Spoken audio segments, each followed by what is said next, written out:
Hello and welcome to MIP TV, and with me is Bob Cook from the Manchester Institute for Psychotherapy. Bob is a transactional analyst and uses transactional analysis as part of being a therapist, a supervisor and a trainer. And we're gonna cover in this section, which of course is the TA made simple, where we take complex ideas of transactional analysis and Bob makes them super simple. We're going to talk about endings in TA. This is quite an interesting thing. Is there a specific model of ending a TA therapy engagement with a client of a number of sessions? Yes. So let's take the last session, how treatment ends. Well, I'll go in consideration, shall I, for a TA therapist. Mm-hmm. Number one, we could say the last session, but most TA therapists would take 3 or 4 sessions to end, to do several things. Number one, to review particularly whether the contract has been accomplished. So in transactional analysis, contractual theory is one of the bedrocks of treatment. Yeah. In other words, the idea, this comes from Eric Byrne, that a person needs to make a contract around change, which of course includes motivation to be there for change. So when you end TA treatment, you need to review whether that contract has been accomplished or not. And if not, what's been the sabotage and how come the person's ending therapy? So that's really important in TA. Whether the contract has been finished, and if not, how come? Yeah. So even at the end, there's something about asking the client to do a self-review, and if for some reason you use an interesting word that is, I think, pretty much TA specific, sabotaged. If they've sabotaged their own progress, what was that? Where did that sabotage come from? How did they do it? And absolutely. And if they're leaving TA treatment having not accomplished their contract and what they came in for, what's that all about, and how come they're stopping? How come they're terminating? What kind of things may clients say in that case, Bob? What kind of reasons or rationale may they come up with? Oh, many. Say somebody who's got a contract to be relaxed rather than depressed. So the real work is about, what the depression is about, how come the person stays depressed, how come they aren't taking responsibility for change, etc., etc. So TA therapists might look at script, have a contract about that.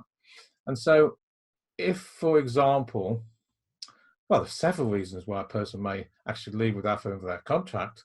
One of them might mean that they're stuck in a transferential matrix or mile with their therapist. For example, so in other words, they aren't able to move away from the parent-child conflict, which probably represents something to do with their relationship with their parents, and maybe even more about how they left home with their parents or didn't leave home with their parents. So, being caught up in a transferential matrix certainly would be one reason, or that they may be sabotaging themselves actually changing. Yeah. And there's so much to that, isn't there? Clients can project, and they can, we talk about the false self and the real self and object relations.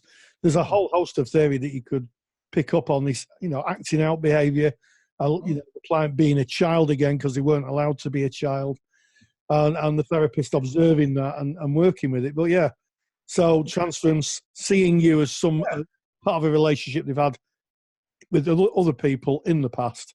Yeah, certainly. That's right. And, attachment theory, how people end is really, really important for the therapist to think about attachment theory. Yeah. I would concur with that, Bob, because you need to know about your own attachment style. Definitely.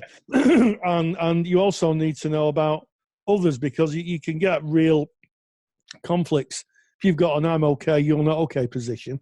and then you've got a client who's got a "I'm not okay, you're okay" position. You're in for a bit of a rough ride, I think. And there's another thing, another consideration about leaving without a contract being finished or accomplished is that interestingly, talk about transfers, the client might be leaving because they think the therapist wants them to leave, or they might be leaving because they're rebelling to the therapist, or they might be leaving because they're adapting to the therapist, or a very common one, they might be leaving because they think their contract has been finished or accomplished. However, they find out the therapist has a different view of their own contract. Yeah. So unless the contracting has been done really well at the beginning, actually they might have spent many months in therapy thinking or working towards a specific type of contract, and actually the therapist has been working with another type of contract, and lo and behold, when they come to a review, they have communication difficulties. Yeah, it's a bit like agreeing to paint a house, isn't it? What colour are you going to paint it? Green. One person thinks it's forest green, and the other person thinks it's light green. Yeah, and you come to the end of it, and you say, "Oh, what colour's the house?" Well, it's light green. Well, I thought it was going to be forest green. Yeah. So another consideration for a TA therapist is to look at whether the person had changed their script in any way. Yeah. Whether they'd put a new show on the road and changed what was actually happening. Yes. Is another really important consideration for the therapist when the client and the therapist are in treatment, to look at whether there's been any change and whether the new life script had been put on the road and integrated into their personal life. Yeah. It's really interesting because I'm sure there'll be people watching this in the person-centered world who will think this is quite different to the way that humanistic therapists work. But actually, if I think most therapists have a contract. Most therapists would start off with from the position of what have you come for, what do you want to look at, and also I think through the regular reviews, which you should do, you would review and say, so you talked about you coming for anxiety. I just wonder how you are now with that. What's your view? But yeah, it's not often taught that the regular review. I don't think is really part of the person-centered lexicon. It's quite a recent addition, but a lot of people. I'm a person-centered therapist predominantly, and I use reviews when and if necessary. Another consideration in terms of transactional analysis. Yes. The TA therapist needs to make sure that the client, when they're leaving for the last time or near, 5-10 minutes, 15 minutes before the ending, that they're actually leaving from their adult ego state, the age that they are, rather than some infantilized child position or some internalized parental interject. Yeah. They're actually leaving from an adult place, done the review, realized that whether they've sabotaged or hadn't, that the life script has changed or hasn't, and then moving from an adult place and from an "I'm okay, you're okay" position, have ended therapy. Yeah. There's a lot to think about, isn't there? And you mentioned at the beginning about, and I think this is important for any therapist, ending to be planned and talked about. I mean, I in my practice, I will talk about to someone that contracting this at some point will end. Yes, absolutely. To acknowledge that this is going to be a distinct kind of slice of time where we'll work together, we'll engage together, and then at some point we'll go our separate ways. And I think that's so important. Rory. That's so important. The more disturbed a client is, I don't particularly like the word borderline, but just pick that out of my head. Yeah. Emotional confusion, if you like. Yeah. They'll have a fear of endings. They'll have a morbid fear of abandonment. Yeah. So there needs to be a co-created ending. Yeah. Several sessions before where it's planned for. Yeah. That's really important. Yeah. And that they leave as much as they can from an adult place and reviewed and contract either completed or not. Yeah. And I think that's something that every therapist, I think every therapist aims to leave the client in a better place than they found them, and help them through the process of self-understanding. And I read somewhere that ethical bodies, one of their biggest source of complaints is endings, unsatisfactory endings. Yeah.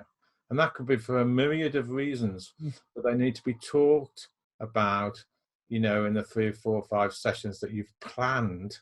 Yeah. TA people, again, will be looking to whether the person has achieved their contract, sabotaged it, and talked about the very things that you're talking about before the treatment, comes to its natural conclusion. Yeah. Well, I mean, I think that's really interesting. I can see a lot of parallels between TA and the humanistic world in terms of structuring, planning, acknowledgement that therapy is a fixed length of time. It's a slice of time. But I think, as you say, in TA, the discussion of how they're applying the new script, how they're acting literally in the world, I think is really important. And I just think it's one of the most important things in therapy, Bob. No, I couldn't agree more. Absolutely. So there we have it, endings in TA, and I guess endings in therapy in general. So don't forget to check out the rest of the videos in this playlist. All of TA theory is discussed at great depth and in easy to understand chunks. So tune in and have a look at the rest of the videos. Just click on the timeline or click on the playlist, and you'll be able to see all of them. And don't forget to subscribe and click on the bell so you get notified when we upload another video. And as always, Bob Cook, thank you very much. Thank you.